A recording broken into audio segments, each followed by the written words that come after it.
Session 17, Time Management Strategies.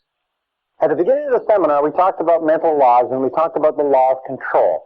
We said that you feel positive about yourself to the degree to which you feel you are in control of your life, and you feel negative about yourself to the degree to which you feel you are not in control, or the degree to which you feel you are controlled by external events. Now, there's no place where this is more important as part of the discussion than in the subject of time management. Charles Hobbs, the time management specialist, has come up with a great definition of time management. He says, time management is the control of the sequence of events. But most of your stress in life comes from a feeling that you are out of control of the sequence of events. Now, all successful people practice good time management skills. All unsuccessful people do not. Period. That each one of us has 24 hours a day. You have 24 hours a day, and I have 24 hours a day. Yet the top 20% of every graduating class, the top 20% of every industry, the top 20% of every social grouping accomplish and achieve 80% of the rewards. Not because they have more talent, not because they have more skill, not because they have more ability or intelligence or education or opportunity or anything else. It's because they use their time better. We've talked throughout this course about keys to success. We said over and over again that one of the most important keys to success is self-discipline. Self-discipline. And we know that none of us have enough self-discipline. But self-discipline has a specific application. It means self-mastery. It means many things. It means keeping your mind on what you want and off of what you don't want. But it also means self-control. It means self-control in terms of time, in terms of controlling the sequence of events. If you cannot master your time, then the seeds of greatness are not in you. If you cannot master your time, then it's not likely that you'll ever accomplish what you are capable of accomplishing in life. In this session, I want to give you 7 keys to time management. Now, I do entire 1- and 2-day time management programs. I can speak for hours on time management without referring to a note. I have studied countless books. I've listened to all the tapes. I've been to the courses. I'm going to give you 7 keys. If you will follow these 7 keys until they become automatic, you can double your time efficiency in almost no time at all. So without further ado, let's go on. But remember, time management is essential. We all have the same time. The only question is, what do we do with the time? And in that and out of that comes the stuff of life. Starting point of time management, number 1, which I've been repeating over and over again, is clear, specific goals. Clear, specific goals. Do you know how many people waste their time because they do not have clear, specific goals? They don't know what they're doing. At least 80% of all time wastage or more is because people aren't sure of what they're supposed to be doing. They're not sure of what they want to do, and if they work for a company, they're not sure what the company wants them to do. As a matter of fact, the first thing I do when I go into a company is I say, what you have to do is you have to clearly define the expectations of each person in each position. And you know, in most cases, they are not sure how to do that. Clear, specific goals. If you work for a company, if you work for a boss, the first thing that you should do is go to your boss and ask your boss exactly what he expects you to do. What are the most important things that you have been hired to accomplish? Clear, specific goals defined in terms of outputs, in terms of results. What results do you want? In fact, when you set your goals, you should always ask yourself, what outcomes do you desire? Rather than goals, ask yourself, what outcomes? Now, what do I mean by outcomes? Well, here's a perfect example. A person says, I want to be successful in my job. What does that mean? Well, what it means, the outcome that they desire is they want interesting, challenging work that pays well. And sometimes we find ourselves working at a job where it's not interesting or challenging, and we can't understand why we can't get any satisfaction out of it. Or a person says, I want my relationship to work. However, what are they saying? What they're saying is, the outcome I desire is I want to be happy in my relationship. And it doesn't matter who you're happy with, if the outcome is clear that you want to be happy in a relationship, that's very different from insisting upon being happy in this relationship. Another thing, a person says, I want to be rich. So you say, what does rich mean? What would rich look like? What would your outcome be if you were rich? How much would it take to accomplish that outcome? And then you start looking, you say, well, if I had a certain amount of money, I'd be able to do this, I'd be able to do this, I'd be able to do this. And sometimes you find that it's possible to achieve that outcome without accomplishing that kind of financial acquisition. Sometimes you find you cannot achieve the outcome you desire in life from the work that you're in. So be alert to outcomes. Clear, specific goals written down. Step number 2 is clear, written plans. As we talked about before, clear, written plans. And organize your plans, if you like, in a list of activities so that you know all the things that you have to do. These two alone, taking the time to plan, they say every minute spent in planning will save you 5 to 15 minutes in execution. And action without planning is the cause of almost every failure. Action without planning is the cause of almost every failure. So clear written plans and clear list of activities to work on, as we talked about in previous sessions. Step number 3 is make a list. All successful time managers work from lists. All unsuccessful people don't bother to write lists. Make a list for every day. Make a list for every week. Make a list for every month. Be a chronic list maker.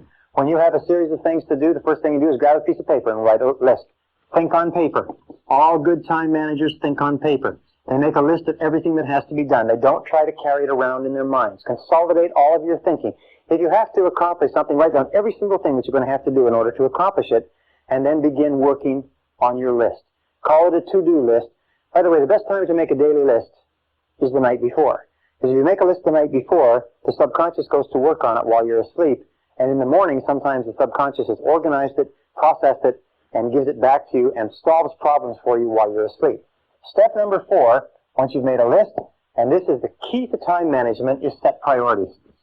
You see, there's never enough time to do everything if you're living a busy life. But there's always enough time to do the important things if you can decide what they are. Setting priorities means using the 80-20 rule.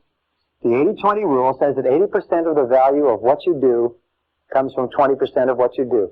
If you have a list of 10 things to do, that 2 of those things will be worth all the rest put together. Setting priorities means always looking at what is called the vital few versus the trivial many. The vital few versus the trivial many. The 1 or 2 things that you can do that make a real difference. Now, most people waste their time, not because they're not working hard or not because they're not busy, it's because they're working on the trivial many, and no matter how many of them they do, it doesn't make any difference. The truly successful people do a few things, they do the right things, they do things one at a time, and they stay with them until they're complete. So set priorities. A very simple time management system is what is called the ABCDE system. The ABCDE is very simple. A stands for top priority tasks. Number 1 must be done. B is secondary priority tasks, things that should be done. C are not particularly important tasks, which could be done if you have enough time after you've done your A's and B's. And D is delegate, and E is eliminate. Then what you do is you take and you list all of your A goals from your list, and then you write A1, which is the most important of all. And then you write A2, which is the second A goal, and so on. And then you begin to work, and you work on your A1. And you never work on an A2 or a B of any order until your A1 is complete. Very simple. Now here's the key question for time management. This can be worth a fortune to you. It's been worth a fortune to me. Ask yourself over and over again. Repeat it and repeat it and repeat it until it rings in the back of your brain. What is the most valuable use of my time right now? What is the most valuable use of my time right now?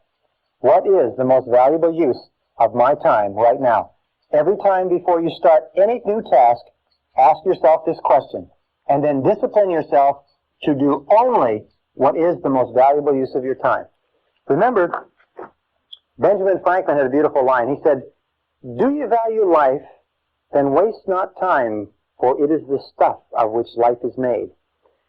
If you are not working on the most valuable use of your time, just exchange the word time for life. And say, what is the most valuable use of my life right now? And remember, if you are working on a second-order priority, you are, relatively speaking, wasting your time and wasting your life. Number 5 is concentration of power. Again, a beautiful word from Charles Hobbes. Concentration of power means that you do first things first and second things not at all. Do first things first and stay with them until they're complete. Surprisingly enough, in the studies of every effective man or woman whose lifestyle has been examined, we find they're always doing first things first. They do things one at a time, and they stay with them until they are 100% complete. They don't do a lot of things, but they do the most important things. They do them right, and they carry them through to completion. You know, one of the most valuable attributes of executive life is the ability to carry a task through to completion. So once it's been assigned to you, the person who's assigned it to you never has to think about it again. Concentration and single handling. Single handling means once you've picked it up, don't put it down. Most of our time wastage comes from picking up things and putting them down, and starting them over and putting them down, and starting them over and putting them down. So concentrate single-mindedly, 100%, stay with it until it's finished. As in my estimation, the ability to concentrate is one of the most important abilities of success, because no success is possible unless you can concentrate single-mindedly on your most important task. Number 6. Number 6 is overcome procrastination. Overcome procrastination. It's not the thief of time, it's the thief of life.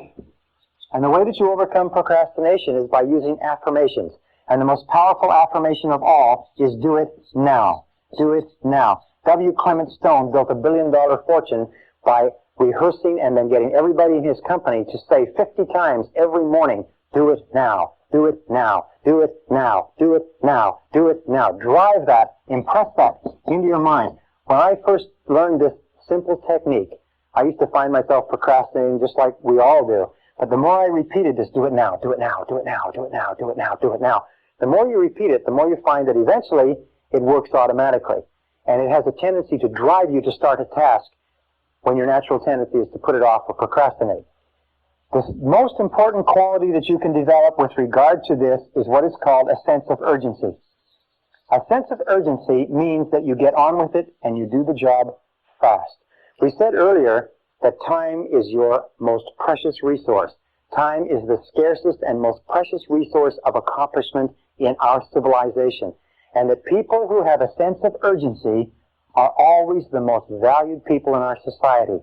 Develop what is called fast tempo. Fast tempo is essential to success. Fast tempo is essential to success. What that means is that the harder and the faster you work, the more energy you have. The harder and the faster you work, the more drive you have, the more you get accomplished. The more you get accomplished, by the way, the more tasks you conclude, the more energy and self-esteem you have, because every time you finish a task, you get a jolt of positive energy. Every time you procrastinate on a task, it tires you out and makes you depressed. So whenever you find yourself procrastinating, say to yourself, I have to develop a sense of urgency. I have to develop a sense of urgency. Do it now. Do it now. Do it now. And then work fast. Work fast. Work quick. You will find that if you will just pick up your tempo, you can get to a tempo that will enable you to go through more in 2 hours than the average person goes through in an entire day. In a study done by a business journal amongst 104 chief executive officers of major American corporations not long ago, they found a very interesting thing. They asked them what qualities would put a person most rapidly onto the fast track in their corporations. They said the two most qualities, 84% of them agreed, the two most important qualities, number one, the ability to set priorities. Number two is a sense of urgency to get on with it and get the job done. And number 7, the 7th key to success is balance. Keep your life in balance. Make sure that you take time every day to spend with the people who are close to you. Make sure that you take time every day to think through your values.